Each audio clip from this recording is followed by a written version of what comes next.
నమస్తే ఫ్రెండ్స్, నేను కిషన్. తమిళ చూసి కదా సంబాల్లో ఏం జరిగింది, ఆ మసీద్ సర్వే వలన జరిగిన ఆందోళనలో హింసను ఎవరు ప్రేరేపించారు, ఎంతమంది చనిపోయారు, అసలు ఈ సంఘటన కారణం ఏంటి, ఇలాంటి విషయాలనే సింపుల్గా చెప్తా, సీరియస్గా వినండి. Russian famous writer Leo Tolstoy చెప్పిన మాటతో స్టార్ట్ చేద్దాం. అది సిచ్యువేషన్కి సూట్ అవుతుందని అనుకుంటున్నాను.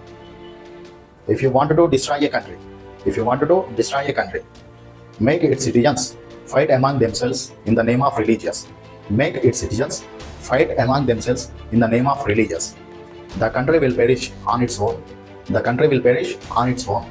అంటే నువ్వు ఒక దేశాన్ని నాశనం చేయాలనుకుంటే నువ్వు చేయాల్సింది ఏం లేదు, దేశంలోని పౌరుల మధ్య మతమైన ఒక గొడవ పెట్టు, దేశం ఆటోమేటిక్గా నాశనం అయిపోతుంది అని అతని రచనలో చెప్పడం జరిగింది. సంబాల్ ఉత్తరప్రదేశ్లో ఉన్న ఒక జిల్లా. కోర్ట్ ఆర్డర్స్ ప్రకారం నవంబర్ 25వ తేదీన మసీద్లో ఒక సర్వే నిర్వహించబడింది. ఈ సర్వే నిర్వహించినందుకు ఆందోళనలు చెలరేగినాయి. ఈ ఆందోళనలో ఆల్మోస్ట్ 4 చనిపోవడం జరిగింది, 20 మంది పోలీసులకు గాయాలైనాయి, ప్రభుత్వ వాహనాలు కాల్చివేయబడ్డాయి. అలాగే సంబాల్ డిస్ట్రిక్ట్ లాక్డౌన్లోకి వెళ్ళిపోయింది. ఇంటర్నెట్ సేవలు బంద్ అయినాయి, స్కూళ్ళు బంద్ అయినాయి, షాపులు ఎవ్రీథింగ్ బంద్ అయింది. అసలు ఈ సంఘటనకు కారణం ఏంటి? హరిశంకర్ జైన్, ఇతని పేరు మీరు వినే ఉంటారు. అయోధ్య రామ మందిరం కేసులో అలహాబాద్లో వాదించిన వ్యక్తి. అలాగే మధుర, జ్ఞానవాపి, సంబాల్ లాంటి కేసులలో పిటిషనర్గా ఉన్నారు.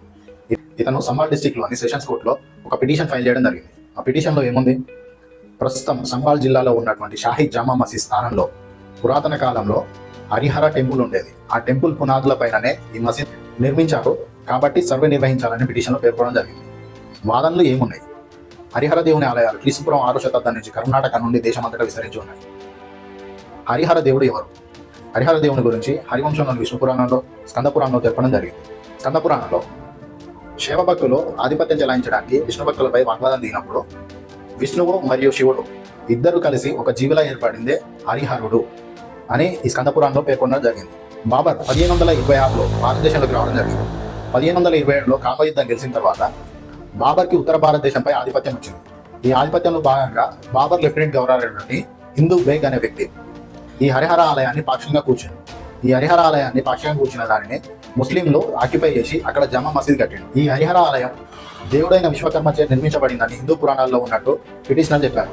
అలాగే హిందూ పురాణాల ప్రకారం విష్ణువు 10వ అవతారమైన దశావతారం ఈ కలియుగం అంతమైన తర్వాత సత్యయుగం ఎంటర్ అయిన తర్వాత విష్ణువు శంబాల అనే నగరంలో పుడతారు. ఆ శంబాల నగరం ఉత్తరప్రదేశ్లో ఉన్న సంబాల్ జిల్లా అని చెప్పేసి పిటిషనర్ వాదన సర్వే నిర్వహించాల్సిందిగా అధికారులను ఆదేశించాడు.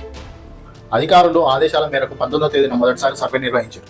రెండోసారి 24వ తేదీన సర్వే నిర్వహిస్తున్న సమయానికి ముస్లిం ఆందోళనకారులు మసీదు చుట్టూ గుమిగూడి పోలీసు అధికారులపైన, అలాగే సర్వే నిర్వహించడానికి వచ్చిన అధికారులపైన రాళ్లతో దాడులు చేస్తూ పోలీస్ వెహికల్స్ మరియు ప్రభుత్వ వాహనాలన్నిటినీ నిప్పు అంటించి ఆందోళన వ్యక్తం చేశారు. ఈ ఆందోళనను చెదరగొట్టడానికి పోలీసులు టియర్ గ్యాస్ మరియు రబ్బర్ బుల్లెట్లు వాడడం జరిగింది. సంఘటన జరగడం వల్ల సుమారుగా 20 మంది పోలీసులకు గాయాలైనాయి, 4 వ్యక్తులు మరణించారు, ప్రభుత్వ ఆస్తి నష్టం జరిగింది. సంఘటనను అదుపులో తీసుకురావడానికి పోలీసులు కర్ఫ్యూ నిర్వహించి ఇంటర్నెట్ సేవలు బంద్ చేసిరు. అలాగే వేరే ప్రాంతాల నుంచి వచ్చే వాళ్ళని కూడా లోనికి రానివ్వకుండా అనుమతులు లేకుండా చేసిరు. ఇలా చేసిన తర్వాత 20 మంది పైన కేసులు పెట్టిరు. ఆ మరొక వ్యక్తి అయినటువంటి సమాజ్వాద్ పార్టీ ఎంపీ జియావుర్ రెహమాన్ మీద కూడా ఈ సంఘటనలో బాధ్యత అతనిదేనని చెప్పేసి కేసు పెట్టడం జరిగింది. ఈ సంఘటనలో కుట్రదారులుగా అనుమానిస్తున్న జియావుర్ రెహమాన్ బర్గ్ ప్రెస్తో మాట్లాడుతూ ఈ సర్వే అనేది the places of worship act 1991కి ఎగనెస్ట్గా ఉంది, మేము సుప్రీంకోర్టుకు వెళ్తామని అతను తన వాదనను నింపించడం జరిగింది.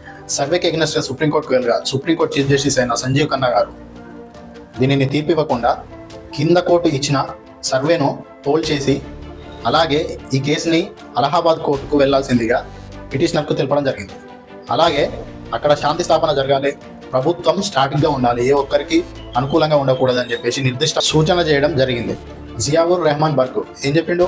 సెషన్ కోర్టులో సర్వే అనేది మాకు అనుకూలంగా రాలేదు కాబట్టి నేను సుప్రీంకోర్టుకు వెళ్తా, ఇది places of the worship act 1991కి అగెనెస్ట్గా ఉందని. అంటే నీకు చట్టం తెలుసు, చట్టానికి వ్యతిరేకంగా ఉన్నదని తెలిసినప్పుడు నువ్వు అక్కడ జరిగే సర్వేని చేసుకొనిచ్చి ఇక్కడ సుప్రీంకోర్టుకు పోతే ఏమైంది? అలా పోకుండా కొంతమందిని తీసుకొచ్చి అక్కడ హింసకు ప్రేరేపించి 4 ప్రాణాలు పోయినాయి. దానికి బాధ్యత నువ్వు వహిస్తావా? ఎవరు వహించాలి దానికి బాధ్యత? ఎందుకు ఈ అతివాదానికి ఎందుకు దారి తీస్తున్నారు? ఏదో ఒక గుంపుతో కలిసి వాళ్ళు చెప్పిన దానికల్లా గొర్రెల మందులా తలాడిస్తూ వాళ్ళ సిద్ధాంతాలని నెత్తినేసుకుని మిగతా వాళ్ళతో గొడవ పడుతూ కొట్టుకుని చావాలి. అదే కరెక్ట్ కదా? The places of worship act 1991 ఏం చెప్తుంది? అప్పుడు ఉన్న బాబ్రీ మసీద్ సంఘటన చాలా తీవ్రంగా ఉండడం చేత కాంగ్రెస్ ప్రభుత్వం పివి నరసింహారావు గవర్నమెంట్ ఈ యాక్ట్ తీసుకురావడం జరిగింది. The places of worship act 1991 ఇది మంచిదా చెడ్డదా? చెడ్డదా అంటే బీజేపీ వాళ్ళు చెడ్డదని చెప్తారు, కొందరు మంచిదనే చెప్తారు. దీనికి కారణం ఏంది? అప్పుడు చేసిన గవర్నమెంట్ యొక్క విధానం, ఒక యుద్ధాన్ని ఆపాలంటే ఫస్ట్ యుద్ధం చేయాలన్న భావాన్ని ఆపాలి. ఎందుకనంటే ఎక్కడ మత సంఘర్షణ జరిగినా కానీ సామాన్య జనాభా చనిపోతుంది. ఎగ్జాంపుల్కి బాబ్రీ మసీద్ తీసుకున్నాం. బాబ్రీ మసీద్ ఇష్యూలో అప్పటి నుండి సుమారు 2000 నుండి 3000 మంది చనిపోయారు. ఇందులో ఆ ఇష్యూకి సంబంధం లేని సామాన్య ప్రజలు చాలా మంది చనిపోయారు. కానీ ఇష్యూని రేజ్ చేసిన హిందూ నాయకులు కానీ ముస్లిం నాయకులు కానీ ఎవరైనా చనిపోయారంటే ఎవరు చనిపోలేదు. ఇలాంటి సంఘర్షణలు రావద్దని చెప్పేసి ఆ యాక్ట్ తీసుకురావడం జరిగింది. ఈ వర్షిప్ యాక్ట్ 1991 చేసే టైంకి బాబ్రీ మసీద్ ఇష్యూ జరుగుతుండడం వల్ల బాబ్రీ మసీద్ ఒక్కదానికి ఎగ్జంప్షన్ ఇచ్చి మిగతా ఏ దేవాలయాలు కానీ లేకపోతే ఏ ప్రార్థనా మందిరాలు కానీ Hindu, Islamic, Christian, Jainism, Buddhism, Zoroastrianism ఇండియాలో ఉన్న ప్రతి ఒక్క మతానికి ఏ స్థలంలో ప్రస్తుతం వాళ్ళ దేవాలయాలు కానీ వాళ్ళ ప్రార్థనా మందిరాలు ఉంటాయో అవే ఉండాలి, వేరే మతానికి సంబంధించిన వాటిని అన్వయించడానికి వీల్లేదని చెప్పేసి ఈ చట్టం తీసుకురావడం జరిగింది. కోర్టుల జోక్యం లేకుండానే చట్టంలో అంశాలు పొందుపరిచారు.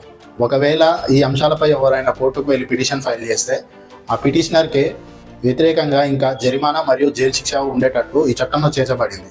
ఈ ప్లేసెస్ ఆఫ్ వర్షిప్ యాక్ట్ని వ్యతిరేకించే వాళ్ళు ఎక్కువ ముస్లిం అగెనిస్ట్ ఉన్నటువంటి హిందూ కమ్యూనిటీలో, అలాగే సిక్కిజం, జైనిజం, బుద్ధిజంలోనే ఉంటారు.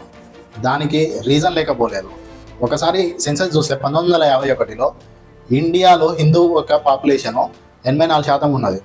ప్రస్తుతం వచ్చేసరికి 2011 జనాభా లెక్కలకే అది 79% ఉన్నది. ఇస్లామిక్ యొక్క జనాభా 1951లో 8% ఉండేది, అది ఇప్పుడు 14% 2000 జనాభా లెక్కల ప్రకారం అయింది. వీళ్ళు జనాభా పెరిగితే ఎలా ఉంటుంది? సపోజ్ బంగ్లాదేశ్ చూసినాం. బంగ్లాదేశ్లో వీళ్ళు మెజారిటీ ఉన్నారు, మైనార్టీలను ఎట్లా ట్రీట్ చేస్తున్నారు అనేది ప్రతిరోజు ప్రతి ఒక్క వీడియోలో చూసుకొని ఈ మతం వాళ్ళు మైనారిటీగా ఉన్న ఇండియాలో ఎలా ట్రీట్ చేస్తారు? వీళ్ళు వచ్చి మెజారిటీ సంప్రదాయం మీద దాడి చేయడం, అంటే హిందూ దేవాలయం మీద దాడి చేయడం జరుగుతుంది. ఎందుకనంటే వీళ్ళకు ఇది చెడు అని చెప్పేటోళ్ళు లేడు. ఫస్ట్ ఆఫ్ ఆల్ చెడుని చేయమని ప్రేరేపించేటోళ్ళు ఎక్కువ ఉంటారు. ఇన్ని సంఘటనలు జరిగినాయి. భారతదేశం మొత్తము ముస్లిం రిప్రజెంటేటివ్ నేనే అని చెప్పుకునే ఎంఐఎం పార్టీ అధ్యక్షుడు కానీ లేకపోతే వాళ్ళ పార్టీ నాయకులు కానీ ఎవరైనా హైదరాబాద్లో ఒక గుడిపైన దాడి జరిగినప్పుడు దీనిని ఖండించిరా? ఒక్కరు కూడా ఖండించారు. లెఫ్ట్ వింగ్, రైట్ వింగ్ అసలు అంటే ఏంది ఇది?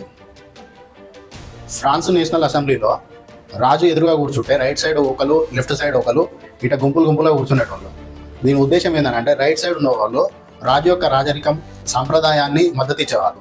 రాజుకు ఎడమ సైడ్ కూర్చునేటోళ్ళు ఎట్లా అంటే విప్లవాత్మకంగా, ప్రజాస్వామికంగా, డెమోక్రటిక్గా ఉండాలని చెప్పేవాళ్ళు.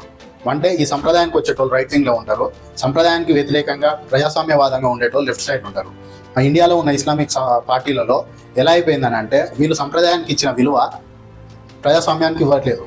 అందుకే సుప్రీం కోర్టు పోయే ఛాన్స్ ఉన్నదని తెలిసిన తర్వాత కూడా నువ్వు దాడికి ప్రేరేపించినావు అంటే నువ్వు ఇచ్చే మెసేజ్ ఏంది పబ్లిక్కి? ఏదో ఒక లక్ష్యాన్ని, సిద్ధాంతాన్ని ఎక్కువగా బుర్రకెక్కించుకుని దాన్ని ఎదిరించిన వాణ్ణి జాలి దయా లేకుండా తొక్కేసే నువ్వు ఒక ఎక్స్ట్రీమిస్ట్వే. ఈ రెండూ తప్పే. మితంగా ఉంటేనే ఏదైనా కరెక్ట్.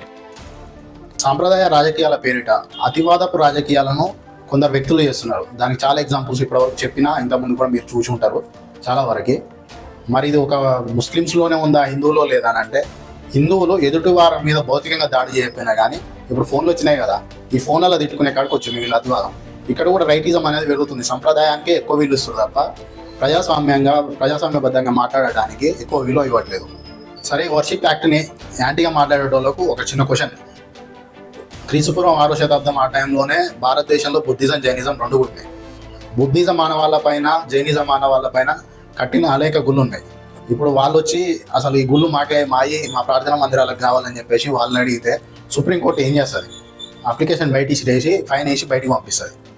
ఎందుకనంటే ఆ యాక్ట్ యొక్క బలం అది. ఒకవేళ సరే అది పక్క తెలంగాణలో కీసరగుట్ట అనే ఒక ఏరియా ఉంది. అది ఎక్కడంటే గట్కేసర్లో ఉంటుంది. అది హైదరాబాద్కు దగ్గరగా ఉంటుంది.